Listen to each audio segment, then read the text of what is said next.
کل عشاء کی نماز کے بعد یہاں ایک صاحب آئے اور کہنے لگے کہ میں دم کرانے آیا ہوں اور میں جس کوٹھی میں کام کرتا ہوں انہوں نے اپنی والدہ کے گھٹنے چینج کروائے ہیں اور 25 لاکھ روپیہ اس کے اوپر لگایا ہے، اور وہ کہنے لگے 25 لاکھ انہوں نے اس پہ لگا دیا ہے اور مجھے ٹائم پر وہ تنخواہ دینے کے لیے بھی تیار نہیں ہوتے، اتوار کو بھی میری چھٹی نہیں اور عید کو بھی میری چھٹی نہیں، جمعے کو بھی میری چھٹی نہیں، تو مجھے غلام سے بڑھ کر انہوں نے بدترین حالت میں رکھا ہے اور میں 25 روپے اضافی مانگ لوں تو مجھے دینے کے لیے تیار نہیں ہوتے۔ تو اللہ تعالیٰ نے یوں ان کے مال کو لگوا کر بتایا کہ اگر تم حلال مال کو نہیں کماؤ گے تو اللہ تعالیٰ اس طرح اسے ٹھکانے لگائے گا کہ تمہارے ہوش اڑ جائیں گے اور تم تلیاں ملتے رہ جاؤ گے کہ یہ ہوا کیا ہے ہمارے ساتھ۔ اسلام میں تجارت کی کیا اہمیت ہے اور مسلمان تاجر کو کن اوصاف کا حامل ہونا چاہیے، کون سی صفات مسلمان تاجر کے اندر ہونی چاہیے، اس کے بارے میں قرآن و حدیث نے بڑے واضح انداز میں احکامات اور تعلیمات دی ہیں۔ جہاں تک تعلق ہے اسلام میں تجارت کی اہمیت کا، تو اس کا اندازہ آپ یہاں سے لگا لیں کہ آپ صلی اللہ علیہ وسلم نے فرمایا کہ سب سے زیادہ پاکیزہ مال وہ ہے جس کو انسان اپنے ہاتھ سے کماتا ہے۔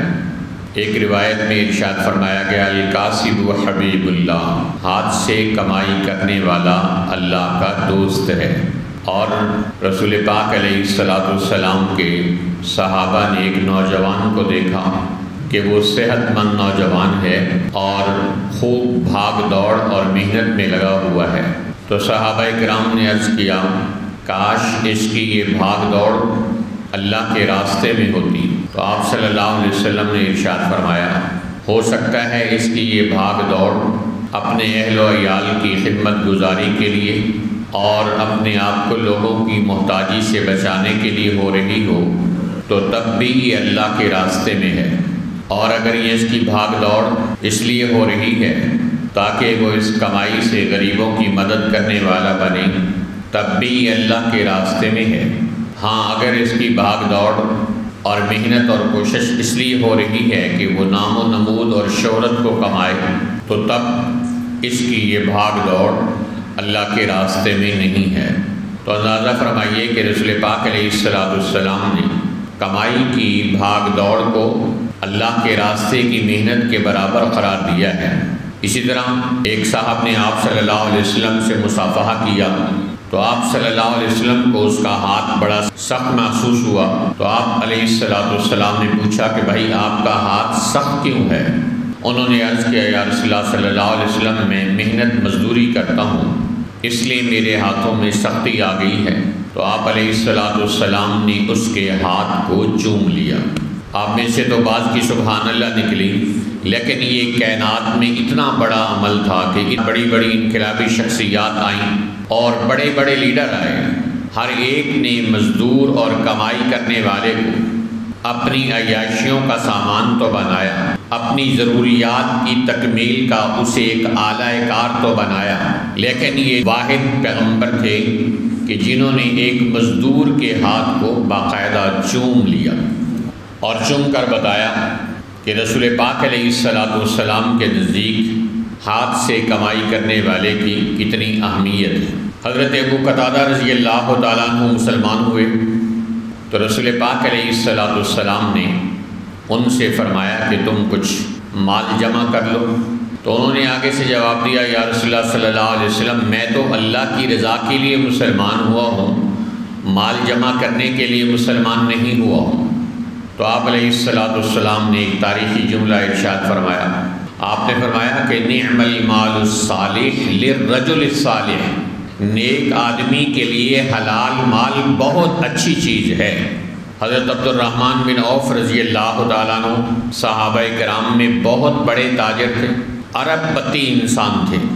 یا کھرب پتی انسان آپ کہہ لیں، اتنے بڑے تاجر، اور وہ فرما رہے ہیں کہ یا حبذ المال، مال کتنی اچھی چیز ہے، اصون بہ عرضی و ارضی بہ ربی، کہ اس مال کے ذریعے سے میں اپنی عزت لوگوں میں بچاتا ہوں اور اس کو اللہ کی رضا والے کاموں میں خرچ کرتا ہوں۔ گویا کھرب پتی صحابی رسول حضرت عبد الرحمن بن عوف رضی اللہ تعالیٰ عنہ نے یہ اصول بتایا کہ اگر آپ تجارت کر رہے ہیں، اگر آپ کمائی کر رہے ہیں، تو آپ کی نیت کیا ہونی چاہیے کہ آپ معاشرے کے اندر اپنی عزت اور وقار حاصل کرنے والے بنیں گے، اور اسی طرح اپنے مال کو اللہ کے راستے میں خرچ کرنے والے بنیں گے۔ ایک حدیث میں آتا ہے، آپ صلی اللہ علیہ وسلم نے ارشاد فرمایا، من طلب مالا حلالا استعفافا عن المسألہ وسعیا علی اہلہ وتعطفا علی جارہ۔ مسلمان تاجر اس حدیث کو بڑے غور سے سننے والے بنے۔ آج ہمارا مسئلہ یہ ہے کہ ہم دین کے کام کے لیے نیت ہی کوئی نہیں کرتے، اکثر کام بغیر نیت کے کرتے ہیں۔ تاجر تجارت کر رہا ہے اور اس کی نیت دین کی نہیں ہے، صرف دنیا کی کمائی ہو رہی ہے اور اس کو آخرت کے لیے کچھ نہیں مل رہا۔ ایک آدمی اپنی بیوی کے لیے بھاگ دوڑ کرتا ہے، بچوں کے لیے بھاگ دوڑ کرتا ہے، صرف ایک ان کی پیٹ پوجا کا اور ان کی ضروریات کا سامان تو ہو رہا ہے، اس کے لیے آخرت کے اجر و ثواب کا ذخیرہ جمع نہیں ہو رہا۔ اب آپ اپنی نیت کا کانٹا بدلتے ہیں، نیت کو صحیح کرتے ہیں، تو وہی بھاگ دوڑ آپ کے لیے، وہی دنیا کا عمل آپ کے لیے آخرت کا عمل بن جاتا ہے۔ بیوی کو حدیث میں آتا ہے، انسان اپنے ہاتھ سے لقمہ کھلاتا ہے، اس پر بھی اللہ اس کو اجر و ثواب عطا فرماتا ہے۔ اب انسان دین سمجھ کر اور سنت سمجھ کر اگر یہ عمل کرے گا تو اللہ اس کو اجر و ثواب عطا فرمائے، اور اگر ویسے کر رہا ہے تو نہ محبت پیدا ہوگی اور نہ ہی اجر و ثواب ملے گا۔ اسی طرح ایک تاجر بیٹھا تجارت کر رہا ہے، پیسے آ رہے ہیں، الذی جمع مالا وعددا، وہ گن رہا ہے، تجوریاں بھر رہا ہے اور سمجھ رہا ہے بس میرا مقصد حاصل ہو رہا ہے۔ نہیں، ایک مسلمان تاجر کو بازار میں بیٹھنے سے پہلے، تجارت کرنے سے پہلے باقاعدہ نیت سیکھنی ہے کہ مجھے کیا نیت لے کر بازار میں بیٹھنا ہے، مجھے کیا نیت لے کر تجارت کرنی ہے۔ اس حدیث کو غور سے سنیے، اور یہ کتنے خوبصورت انداز سے ایک مسلمان تاجر کو اس کی نیت کی طرف متوجہ کر رہی ہے کہ ایک مسلمان تاجر کی کمائی کے دوران نیت کیا ہونی چاہیے۔ تو حدیث میں آتا ہے، من طلب مالا حلالا، کہ دنیا میں حلال بھی ہے حرام بھی ہے،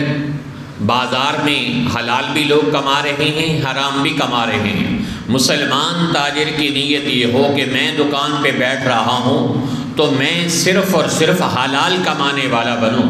حرام سے اپنے آپ کو بچانے والا بنوں۔ حدیث میں آتا، طلب الحلال فریضۃ بعد الفریضہ، کہ حلال کمانا فرض کے بعد اہم ترین فرض ہے۔ تو حلال کی طلب، حلال کی نیت، حلال کی تلاش ایک مسلمان کا فرض ہے کہ وہ خود بھی حلال کھائے گا اور اپنی اولاد کو بھی حلال کھلائے گا۔ اگر خود حرام کھائے گا تو حدیث میں آتا ہے، ایک لقمہ اگر کسی کے پیٹ میں حرام کا چلا جائے تو اللہ 40 دن نہ اس کا کوئی فرض قبول کرتے ہیں نہ اس کا کوئی نفل عمل قبول کرتے ہیں۔ اور اگر مال حلال نہ ہو تو انسان کی دعاؤں کی قبولیت رک جاتی ہے۔ لوگ کہتے ہیں ہم دعا مانگ رہے ہیں، دعا قبول نہیں ہو رہی۔ حدیث میں آتا ہے کہ ایک آدمی بہت دور سے آتا ہے خانہ کعبہ کے اندر، اس کے کپڑے غبار آلود ہیں اور اس کے بال پراگندہ ہیں اور وہ تھکا ماندہ ہے، اور خانہ کعبہ کا غلاف پکڑ کر اللہ سے دعا مانگ رہا ہے، لیکن اس کی دعا قبول نہیں ہو رہی۔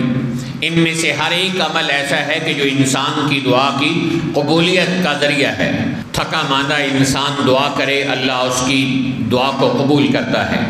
پریشان حال انسان دعا کرے، اللہ اس کی دعا کو قبول کرتا ہے۔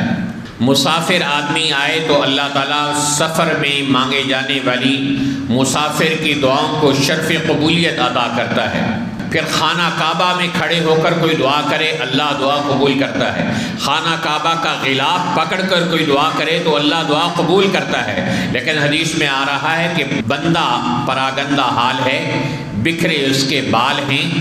اور وہ مسافر ہے، خانہ کعبہ میں آ چکا ہے اور غلاف کعبہ پکڑ کر دعا مانگ رہا ہے، لیکن دعا قبول نہیں ہو رہی۔ کیوں؟ حدیث میں آتا ہے اس کا کھانا حرام کا ہے، اس کا پینا حرام کا ہے، اس کا پہننا اور لباس حرام کا ہے، فَأَنَّا يُسْتَجَابُ لَهُ، تو اس کی دعا کہاں سے قبول ہو جائے گی؟ تو معلوم ہوا کہ مسلمان تاجر کے لیے پہلی نیت یہ کرنا ضروری ہے کہ وہ حلال کمائے گا۔ حرام کمانے سے اولاد نافرمان بنتی ہیں، حرام کمانے سے انسان کی رزق کو اللہ تعالیٰ تنگ کر دیتا ہے، حرام کمائی کو اللہ تعالیٰ اس طرح یکدم ٹھکانے لگاتا ہے کہ انسان کو خبر بھی نہیں ہوتی۔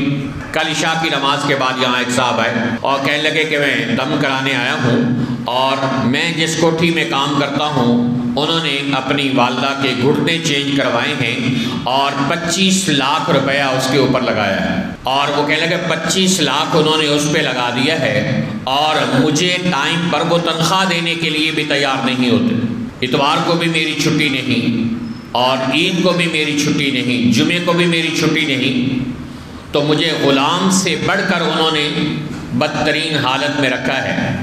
اور میں 25 روپے اضافی مانگ لوں تو مجھے دینے کے لیے تیار نہیں ہوتے۔ تو اللہ تعالیٰ نے یوں ان کے مال کو لگوا کر بتایا کہ اگر تم حلال مال کو نہیں کماؤ گے تو اللہ تعالیٰ اس طرح اسے ٹھکانے لگائے گا کہ تمہارے ہوش اڑ جائیں گے اور تم تلیاں ملتے رہ جاؤ گے کہ یہ ہوا کیا ہے ہمارے ساتھ۔ اس لیے مسلمان تاجر کی پہلی نیت یہ ہو کہ مجھے کمانا ہے تو حلال کمانا ہے، اور حرام سے اپنے آپ کو بھی اور اپنی آئندہ آنے والی نسلوں کو بھی بچانا ہے کہ حرام کے اثرات انسان کے اپنے جسم پر بھی پڑتے ہیں۔ حدیث میں آتا ہے لا يدخل الجنت جسد غذی بالحرام، وہ جسم جنت میں نہیں داخل ہوگا جسے حرام کی غذا دی گئی ہو۔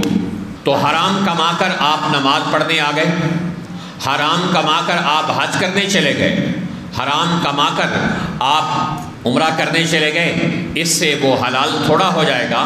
چوری کی مرغی کو کوئی بسم اللہ اللہ اکبر پڑھ کر ذبح کر دے تو کیا وہ کھانا حلال ہو جائے گا؟ مرغی چوری کی ہے، آپ نے بسم اللہ اللہ اکبر پڑھ کر ذبح کر کے سمجھا کہ آپ نے اسے حلال کر لیا ہے؟ نہیں، وہ حرام ہی رہے گی، وہ چوری کی ہے۔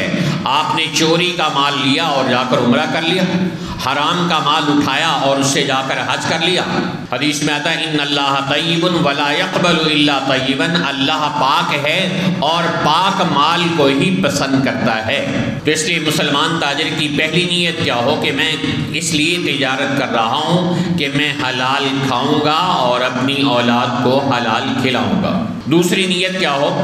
کہ سعین علی اہلہ، کہ اللہ تعالیٰ نے مجھے بیوی بچے عطا کیے ہیں، یہ اللہ کی نعمت ہے اور ان پر خرچ کرنا میری ذمہ داری ہے۔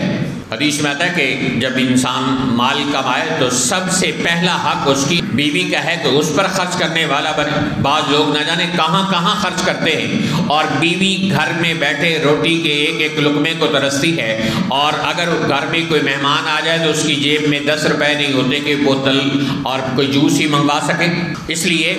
فرمایا گیا کہ کمانے والی کی نیت یہ ہو کہ وہ اپنے گھر والوں پر خرچ کرے گا، اور حدیث میں آتا ہے گھر والوں پہ خرچ کرنے کا اللہ ڈبل اجر و ثواب عطا فرماتا ہے۔ نمبر 1 ان کے حقوق کی ادائیگی کا، اور نمبر 2 ان کے اوپر خرچ کرنے پر اللہ صدقے کا اجر و ثواب عطا فرماتا ہے۔ حدیث میں آتا ہے ابدا بمن تعول، کہ جو تمہارے اہل و عیال ہیں خرچ کرنے کی ابتدا ان کی ذات سے کرنے والے بنو۔ تو دوسری نیت یہ ہو کہ میں اس لیے کما رہا ہوں کہ اپنے بیوی بچوں پر خرچ کروں گا، اور تیسری نیت کیا ہے کہ تعطفاً عن المسئلہ، کہ اگر میں نہیں کماؤں گا تو مجھے لوگوں کے سامنے اپنی ضروریات کے لیے، اپنی بیوی بچوں کی ضروریات کے لیے ہاتھ پھیلانے پڑیں گے۔ تو مسلمان تاجر کی نیت یہ ہونی چاہیے کہ میں اس لیے کما رہا ہوں تاکہ مجھے اپنی ضروریات کے لیے لوگوں کے سامنے ہاتھ نہ پھیلانے پڑے۔ دنیا میں لاکھوں لوگ ایسے ہیں کہ جو اپنی ضروریات کی تکمیل کے لیے لوگوں کے آگے ہاتھ پھیلاتے ہیں۔ تو قرآن کریم میں 32 سے مقامات ہیں جہاں زکوٰۃ دینے کا ذکر ہے، اور 16 مقامات ہیں جہاں صدقہ اور خیرات کی ترغیب دی گئی ہے اور ان کی صدقہ اور خیرات کرنے والوں کی تعریف کی گئی ہے۔ اور قرآن پاک میں ایک آیت بھی ایسی نہیں جس میں لینے کی تعریف کی گئی ہو کہ آپ لوگوں کے سامنے ہاتھ پھیلانے والے بنو، اس پر بڑا اجر و ثواب ملے گا۔ دینے پر تو سینکڑوں آیات آ گئی کہ دینے والے بنو اللہ اتنا کچھ عطا کرے گا، صدقہ دو، زکوٰۃ دو، خیرات دو، اللہ کے راستے میں دینے والے بنو، خرچ کرنے والے بنو، اللہ یہ کچھ عطا کرے گا۔ لیکن لینے کے بارے میں نہیں کہ تم ہاتھ پھیلانے والے بنو، بلکہ اس میں فرمایا گیا الید العلیٰ خیر من الید السفلیٰ، کہ دینے والا ہاتھ لینے والے ہاتھ سے بہتر ہے۔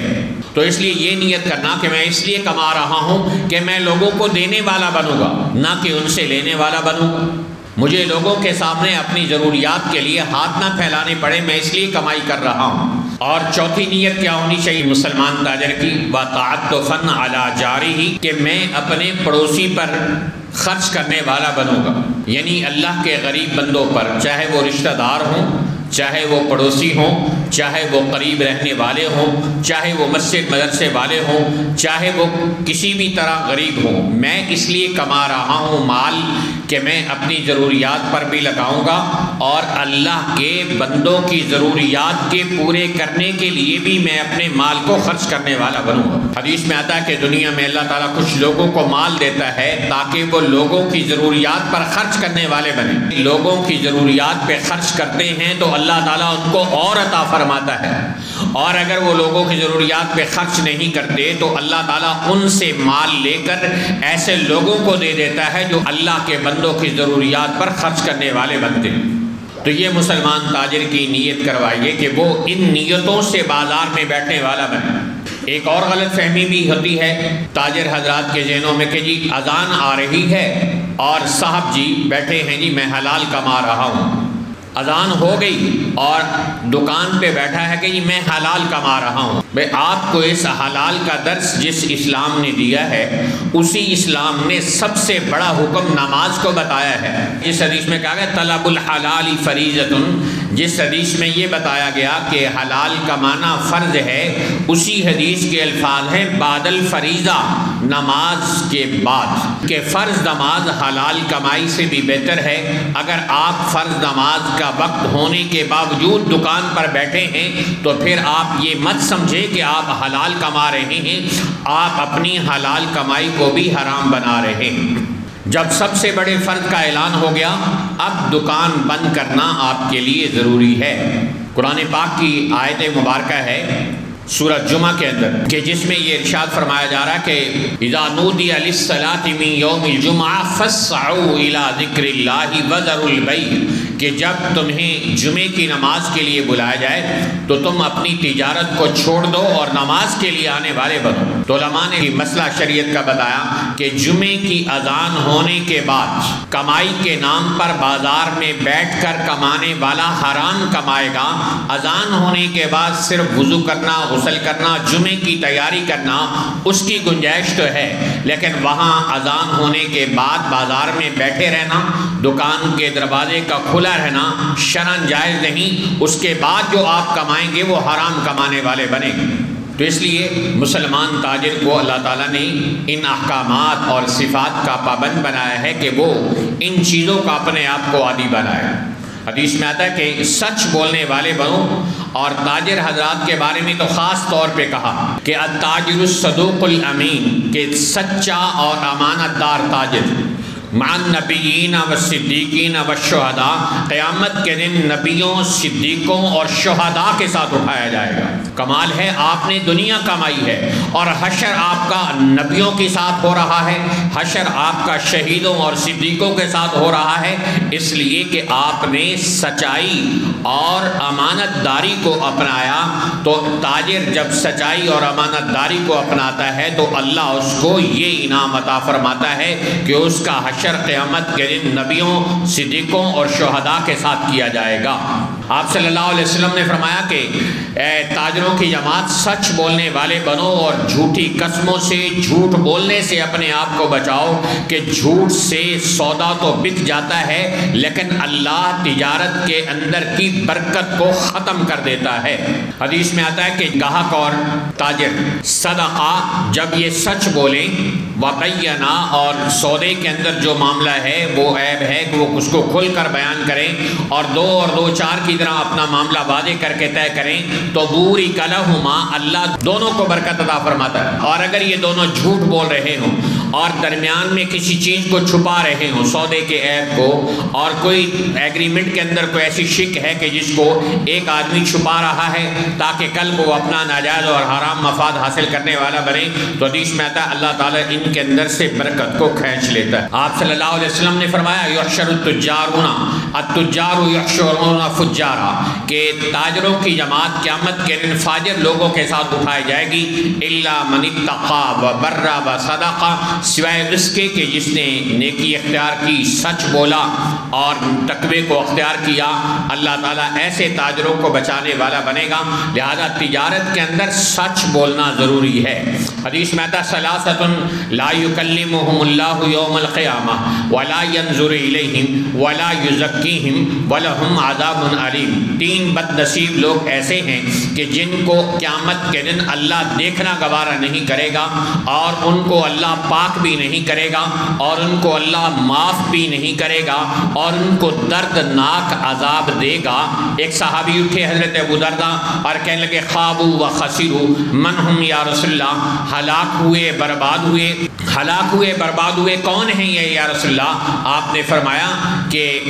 المنان، احسان کر کے جتلانے والا، والمسبل ازارہ، اور اپنے کپڑے کو ٹخنوں سے نیچے لٹکانے والا، اور والمنفق سلعتہ بالحلف الکاذب، اور جھوٹی قسمیں اٹھا کے سودا بیچنے والا۔ تو جھوٹی قسمیں اٹھا کے سودا تو آپ نے بیچ لیا، لیکن کل قیامت کے دن اللہ آپ کو دیکھنا گوارا نہ کرے، آپ کو معاف کرنا گوارا نہ کرے، آپ نے کیا کمایا؟ آپ نے کتنا بڑا گھاٹے کا سودا کر لیا۔ خسر الدنیا والآخرہ وذالک هو الخسران المبین، دنیا اور آخرت کو اپنے ہاتھ سے آپ کھو بیٹھے۔ اس لیے سچائی، امانت داری مسلمان تاجر کا سب سے بڑا وصف ہے کہ وہ سچائی کو اپنانے والا بنے،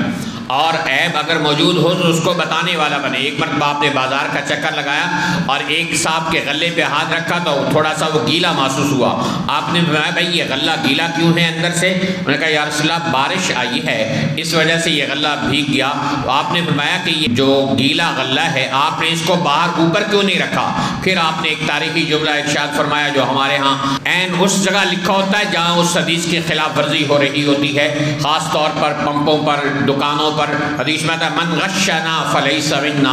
جو دھوکہ کرے ملاوٹ کرے وہ ہم میں سے نہیں ہے۔ جہاں لکھا ہوتا نا کتے کا بچہ پیشاب کر رہا ہے اسی کے نیچے بیٹھ کر لوگ پیشاب کرتے ہیں، تو جہاں یہ حدیث لوگوں نے لگائی ہوتی ہے کہ جو ہم دھوکہ کرے وہ ہم میں سے نہیں، عین وہاں بیٹھ کر لوگ دھوکہ کر رہے ہوتے ہیں، عین وہاں بیٹھ کر ملاوٹ کر رہے ہوتے ہیں۔ تو اس لیے فرمایا گیا کہ عیب ہو سودے کے اندر تو اسے بتا دینا چاہیے، یہ مسلمان تاجر کی صفت ہے۔ اور ایک مسلمان تاجر کا وصف اور صفت کیا ہے کہ سودا آپ کا گاہک لے رہا ہے، اگر اسے پیسے کی ادائیگی میں ابھی کچھ مشکل ہے تو آپ ذرا نرمی کا معاملہ کرنے والے بنے۔ کتنے